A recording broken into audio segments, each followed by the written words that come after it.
중개실무서식집 활용 방법 5번째 시간입니다. 오늘은 등기부를 가지고 작성하는 권리분석조사서에 대해서 설명해 드리겠습니다. 권리분석조사서는 서식지 중개실무 기본서식 4번째 권리분석조사서에 있습니다. 등기부는 공신력이 없으므로 무조건 믿어서는 안 됩니다. 등기부상 소유자가 진정한 소유자인지 또는 소유권을 상실할 위험은 없는지, 인수하게 될 권리는 없는지 등을 자세하게 분석한 후 매매 또는 임대차를 하여야 합니다. 권리 분석을 하기 위해서는 먼저 등기사항증명서를 발급받아야 합니다. 요즘은 인터넷 등기소에서 쉽게 발급받을 수 있지만 등기소에서 발급받아야 하는 경우도 있다는 것을 명심하셔야 됩니다. 등기부를 발급받을 때는 먼저 주민번호가 등기부에 전부 나오도록 발급받아야 됩니다. 자, 왜 그러냐면 의뢰인의 신분증에 있는 주민번호와 등기부에 있는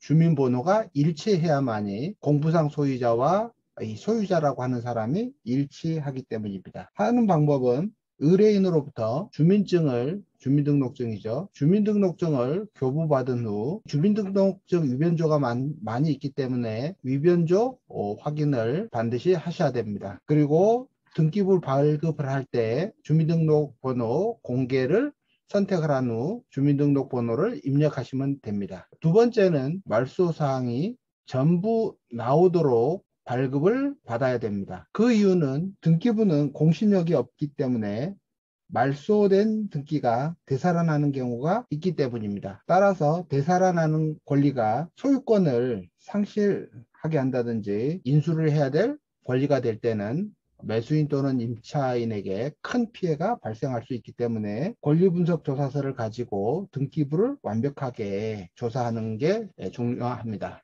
그러면 지금부터 등기 권리분석 조사서를 가지고 등기 권리분석 조사를 하는 방법에 대해서 자세하게 설명을 해 드리겠습니다. 등기사항 증명서는 공신력이 없기 때문에 주의하셔야 합니다. 자, 작성일자, 작성자, 조사대상, 부동산 표시를 하고 이 부동산에 대해서 등기사항 증명서를 발급받아야 되겠죠. 자, 오늘은 등기사항 증명서 중 집합건물 대지권이 있는 경우를 가지고 설명을 해 드리겠습니다.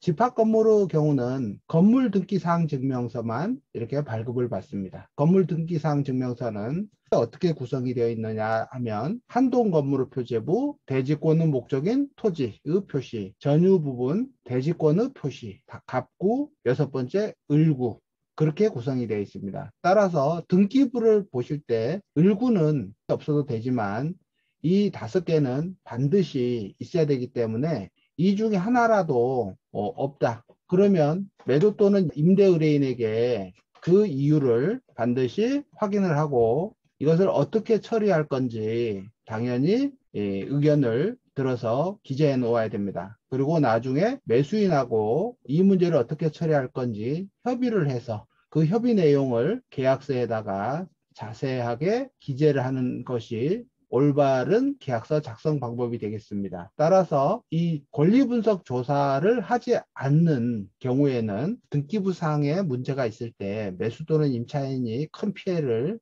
보기 때문에 굉장히 조심해야 됩니다. 자, 그러면 권리분석조사서 내용에 대해서 설명을 해드리겠습니다. 먼저 건물 등기는 4개로 되어 있어야 된다 그랬습니다. 그래서 한동 건물의 표제부가 반드시 있어야 되고 대지권의 목적인 토지의 등기가 있어야 됩니다. 만약에 없으면 왜 없는지 그 사유를 설명을 하고 반드시 매도 또는 임대인에게 이것을 어떻게 처리할 것인지 확인을 해 놔야 됩니다. 그리고 나중에 매수인 또는 임차인에게 이 사실을 설명을 하고 이 부분을 어떻게 처리할 것인지 당사자 사이에 이렇게 합의를 하게 되고 이 합의 내용을 계약서에 기재하는 그런 방식으로 계약서가 작성되는 것입니다. 두 번째는 전유 부분의 표제부가 있습니다. 이거는 101동 101호 이 부분입니다. 따라서 이 부분은 대지권의 표시가 있어야 됩니다. 대지권의 표시가 없는 경우 당연히 왜 없는지 확인을 하고 똑같이 그 부분을 어떻게 처리할 것인지 체크를 해야 됩니다. 주로 새로 건축한 아파트의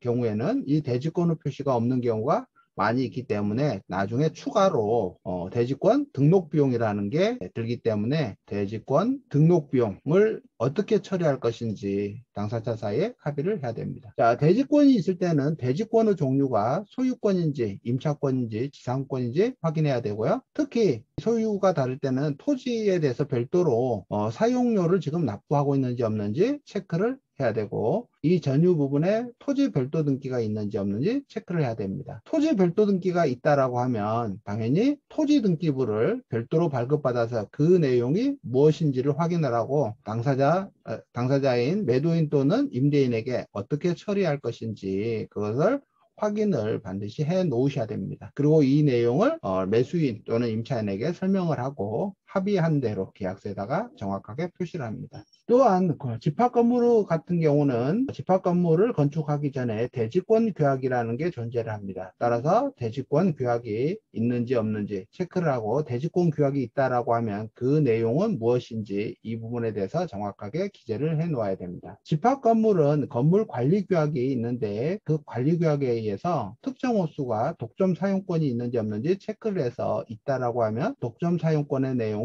이렇게 정확하게 기재를 해주는 것입니다. 등기 그 사항 증명서에 대해서 이렇게 권리 분석을 하는 이유는 매수인 또는 임차인이 매매계약 또는 임대차 계약을 통해서 손해를 보지 않기 위해서 완벽하게 이루어져야 됩니다. 이 내용에 대해서 전부 다 설명을 해드릴 수는 없기 때문에 이러한 등기 권리분석 조사서를 가지고 완벽하게 권리분석을 한 다음에 매매 또는 임대차를 해야 된다는 것을 알고 있으시면 여러분들이 부동산 거래에 있어서 큰 손해를 방지할 수 있다, 이렇게 생각이 됩니다. 오늘은 간략하게 설명해 드렸고요. 제 강의를 통해서 자세하게 권리분석 작성 방법에 대해서 알아보시기 바랍니다. 감사합니다.